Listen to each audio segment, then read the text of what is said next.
Part 1. First, you have some time to look at questions 1 to 4.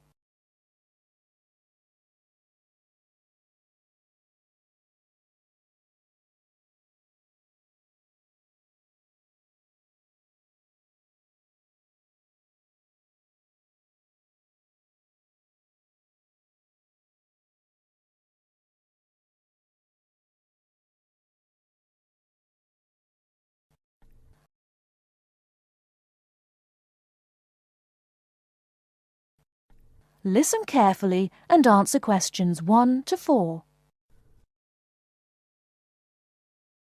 Hello, I am a new student here. Hello, what can I do for you? Can you tell me what the student union does? Well, we're part of the National Union of Students, who represent students' interests across the country. We provide services for all students at this college. What kind of services? There are advisors and welfare staff, entertainments, sports clubs, union societies, meetings, campaigns, and special interest groups. We offer everything from ballroom dancing to karate, jazz, and political debates. Sounds great. How can you help overseas students? As I've said, we have welfare officers who are used to the sort of problems overseas students may have. They know where to get advice on a particular situation, or basically give whatever help is asked for. I am from the Philippines, and I hope I can meet other Filipino students who are here. I play chess and many sports, especially badminton, basketball, and wrestling. Please, can you tell me how to find out about these things? There is a Filipino society at the college. Regular meetings take place and lots of social activities are organized, such as meals, plays, and dances. The society is made up of Filipino students and other students who have an interest in the Philippines. And what about the sports? Does the union offer the ones I'm interested in? Yes, we do. There are basketball and wrestling teams. If you want to play in one of the college teams, you have to go along to training sessions and compete for a place. For badminton, you can either go to the badminton club or book a court to play with friends. Is there also a chess club or team? No, I'm afraid not. It may be best for you to put a notice on our notice board to find other players. Will that cost me anything? No, it's a free service available to all students, but you have to give your notice to a union officer first, so that it's fair for everyone who wants to use the notice board. I only have a room for 1 month at the moment. I need to find a house or a flat to live in near the college. Are you able to help me with any accommodation problems? There are always rooms available in shared flats or houses on our notice board. The college has some of its own accommodation, and you can also apply for these. If you have any problems at all, you should talk to one of the student union's welfare officers, who can give specialist advice on accommodation. Thank you for your help. You're welcome. Now would you mind helping us? We're conducting a survey to learn more about the students who visit our union office, so that we can improve our services. Would you mind if I asked you a few questions? Not at all.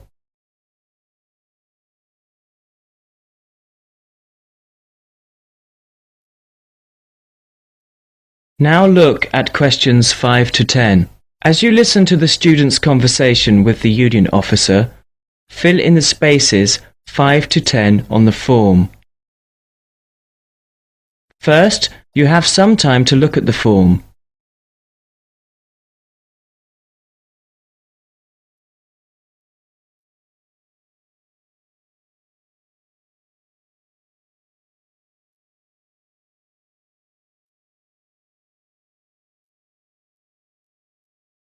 Now listen carefully and fill in gaps 5 to 10. Now would you mind helping us? We're conducting a survey to learn more about the students who visit our union office, so that we can improve our services. Would you mind if I asked you a few questions? Not at all. First of all, what is your name? My name is Cesar Bautisto. How do you spell your last name? Bautisto. Thank you. And what are you studying? Development economics. I see. And how long is the course for? 1 year. It's a postgraduate diploma. What would you like to do at the end of it? Have you made your mind up yet? Yes, I'd like to be a United Nations project advisor. Oh, would you? That sounds interesting. Tell me though, why have you chosen this university? It's got a good reputation in the field of economics. And you say you come from the Philippines? Yes, that's right. And which city do you come from? Manila. Oh, that's the city I've always wanted to go to. What do you do in your spare time? I go to play games. I love sports. Ah, yes, you mentioned that. Basketball, badminton, and wrestling, wasn't it? Yes, that's right. Okay, that's it.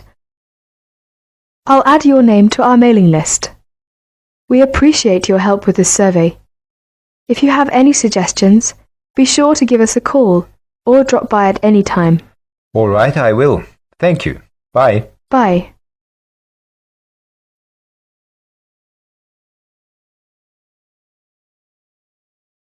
That is the end of part 1. You now have half a minute to check your answers.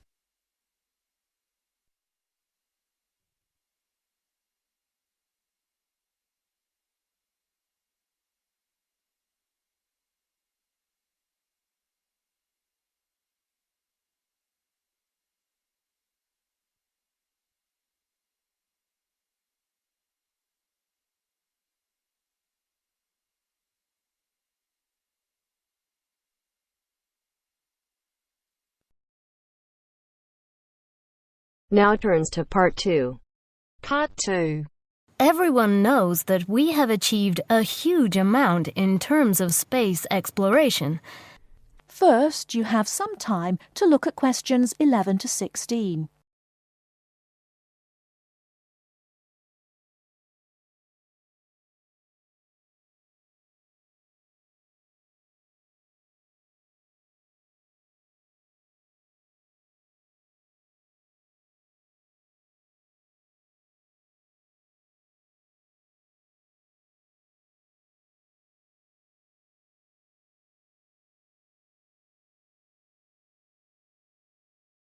Now, listen carefully and answer questions 11 to 16. Everyone knows that we have achieved a huge amount in terms of space exploration. The space race between ourselves and Russia went on for nearly 20 years, but we were the first to land a man on the moon. At that time, the space race was very close, and the Russians very nearly got to the moon before us. For me, the most exciting invention, and the invention that really showed we were ahead in the space race, was the reusable space shuttle. It was first successful in 1981 and has since been used on many missions. The reusable shuttle can carry astronauts on space missions and can serve as a laboratory in which to conduct experiments. It can be used to transport equipment to space stations or to collect or repair satellites. The shuttle carries between 5 and 7 crew members. When a mission is complete, the shuttle fires thrusters, which propel it back into the Earth's atmosphere. It then glides down to make its landing. Before you hear the rest of the talk, you have some time to look at questions 17 to 20.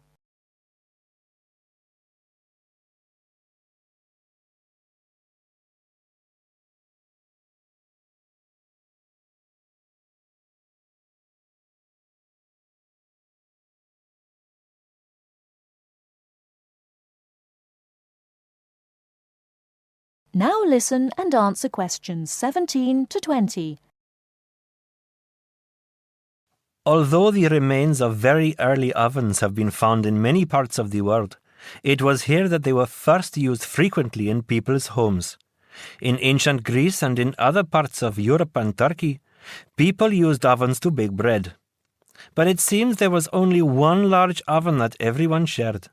Here, the remains of villages from 5,000 years ago show that each mud brick house was constructed with an oven, and that baking bread and perhaps cooking meat was very common. The ovens were made of clay and shaped like a beehive. Inside they had shelves, so that a number of loaves could be cooked together, and an opening at the bottom from which ash could be removed. That is the end of part 2. You now have half a minute to check your answers.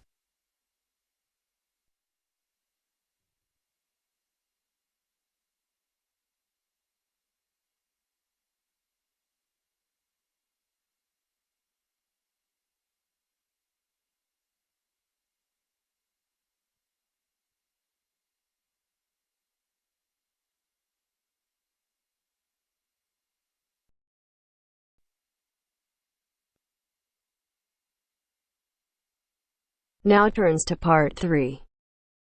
Part 3. You are going to hear a conversation between a student and a tutor. First, you have some time to look at questions 21 to 25.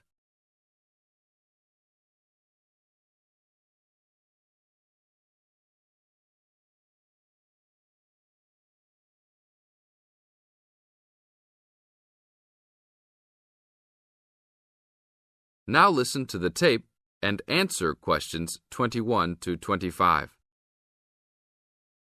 Hi, Brad.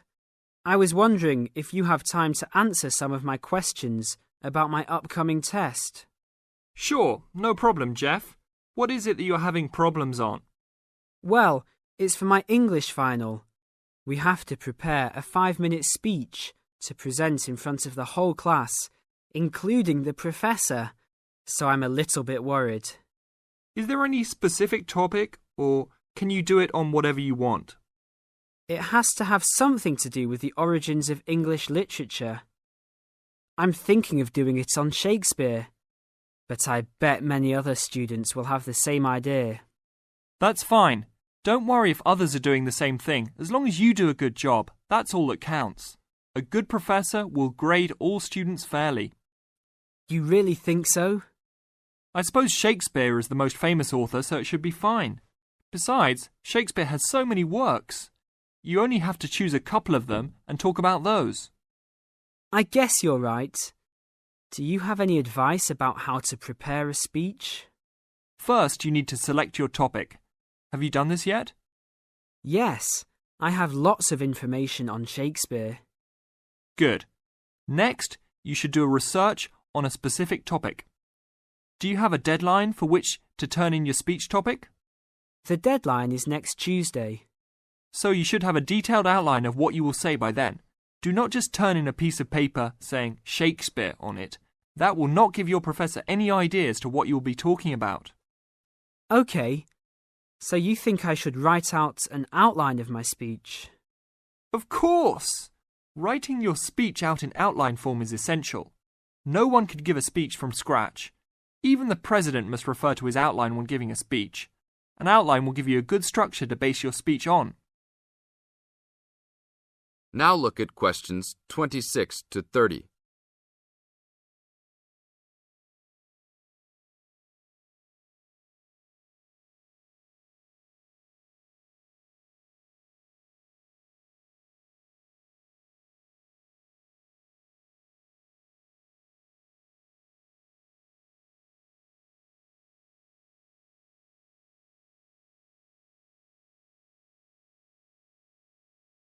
Now listen to the tape and answer questions 26 to 30.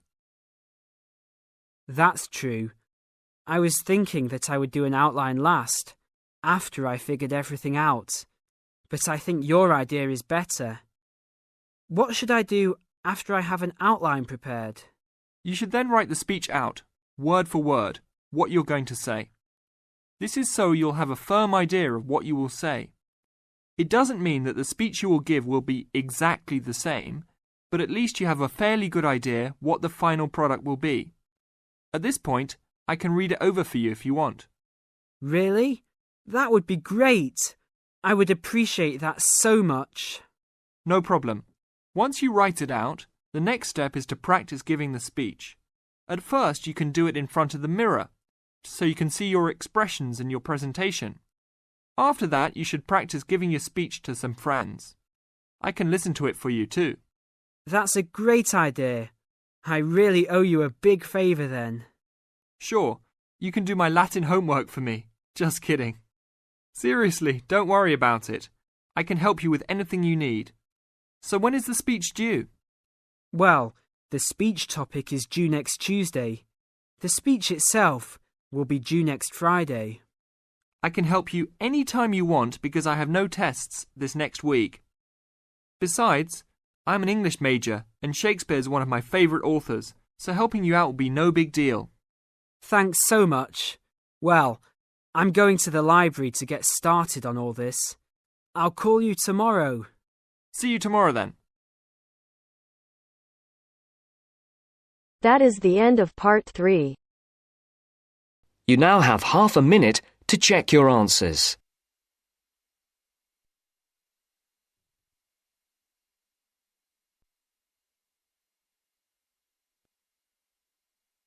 Now turns to part 4. Part 4.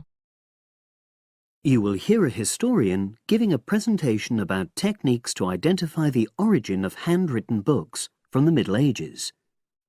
First, you have some time to look at questions 31 to 40.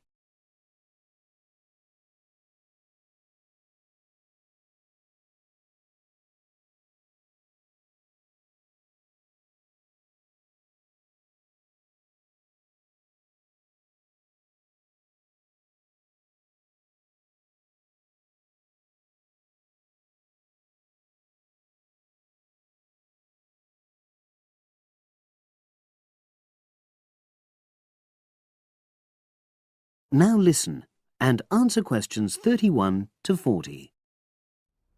My presentation today is on how the science of genetics is being used to shed light on the origin of manuscripts, anything written by hand, produced in the medieval period, that is, the period between the 5th and 15th centuries AD. As many of you know, thousands of medieval handwritten books still exist today. Some of them have a clear provenance, that is, we know exactly where and when they were written. But the origin of many manuscripts has been a complete mystery, that is, until 2009, when geneticists started using DNA testing to shed light on their origins. But before looking at the new research, I need to explain something about the way the manuscripts were produced, particularly what they were written on. Virtually all were written on treated animal skins, and there were essentially 2 types. The first was parchment, which is made of sheepskin. It has the quality of being very white, but also being thin. It has a naturally greasy surface, which meant it was hard to erase writing from it. This made it much sought after for court documents in medieval times. The second type is vellum, which is calfskin. This was most often used for any very high-status documents because it provided the best writing surface, so scribes could achieve lettering of high quality. So, once the animal hides had been chosen, they had to be prepared. Where the right materials were on hand, the skins were put into large barrels or vats of lime, where they were agitated or stirred frequently. But if lime wasn't available, then the hides were buried. Both these techniques were designed to cause the hair to slough off and the skins to become gelatinous and therefore more flexible. The next stage was to put the hides on stretcher frames and pull them very tight. While on the frame, they were scraped with a moon-shaped knife in order to create a uniform thickness. For parchment, that was the end of the process. But for vellum, there was an additional stage, where it was bleached in order to achieve the desired color.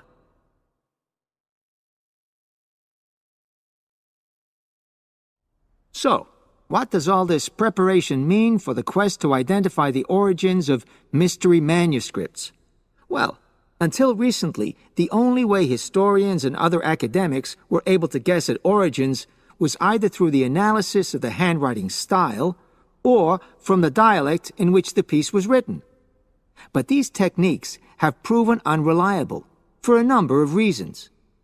It was thus decided to try to look at the problem from a different angle, to start from what is known, that is, the small number of manuscripts whose origins we do already know. Because these parchments and vellum are both made from animal hides, it was possible to subject them to DNA testing and to identify the genetic markers for the date and location of production.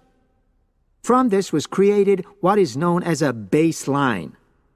The next stage was to test the mystery manuscripts, finding their DNA characteristics, and then making comparisons between the known and the mystery scripts. Genetic similarities and differences enabled the scientists to gain more information about the origins of the many manuscripts we had known virtually nothing about up to that point. Now you might ask, what are the potential uses of this new information? Well, obviously, it can shed light on the origin of individual books and manuscripts. But that's not all. It can also shed light on the evolution of the whole of the manuscript production industry in medieval times. And because that was such a thriving business, involving very large-scale movements right across the globe, the new data in turn help historians establish which trade routes were in operation during the whole millennium. Now, if anyone has any questions...